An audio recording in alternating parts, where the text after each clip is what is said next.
নমস্কার বন্ধু, আমার চ্যানেলে আপনাদের সকলকে স্বাগত। এই বর্ষার দিনে গরম গরম চপ যদি বাড়িতেই বানিয়ে নেওয়া যায় তো খেতে খুবই ভালো লাগবে।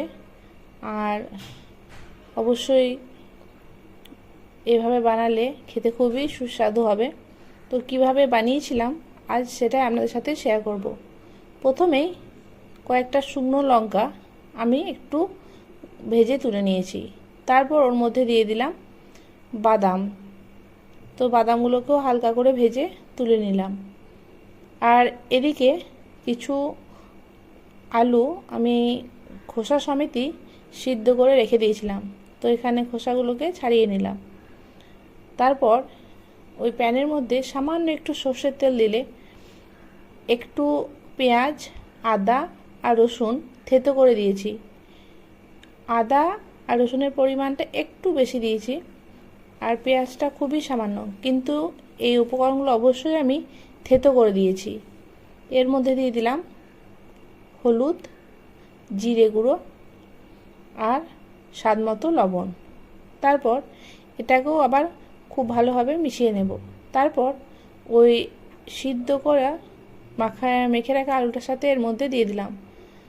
আর তারপর আগে থেকে যে বাদামটা ভেজে রেখেছিলাম সেটা আমি খোসাগুলোকে ভালোভাবে পরিষ্কার করে নিয়ে একটু ভেঙে রেখেছিলাম, তো সেগুলোকেও এর মধ্যে দিয়ে দিলাম। আর দিয়ে দেব ভেজে রাখা শুকনো লঙ্কাগুলো ভালো করে হাতে করে গুঁড়ো করে নেব আর এর মধ্যে দিয়ে দেব।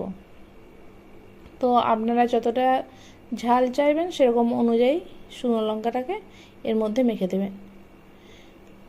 একটা বাটির মধ্যে আমি নিয়ে নিয়েছি বেসন, আর দিয়ে দিলাম স্বাদ মতো লবণ আর সামান্য একটু সোডা, খাবার সোডা, আর দিয়ে দিলাম একটু হলুদ কালারের জন্য। তো অল্প অল্প করে জল দিয়ে বেসনটাকে ভালোভাবে ফেটিয়ে আমি একটা গোলা তৈরি করব। তো বেসনের গোলাটা খুব একটা পুরো করব না আর খুব পাতলাও হবে না। তো এইভাবে একটা গোলা তৈরি করে নিলাম। আর কড়াইয়ে দিয়ে দিলাম সাদা তেল। তারপর আলুটাকে গোল গোল করে কেটে হাতে করে চ্যাপ্টা করে নিয়েছি, আর বেসনের গোলায় ডুবিয়ে গরম তেলে ছেড়ে দিলাম। ব্যাস, এভাবে লাল লাল করে ভেজে তুলে নেব।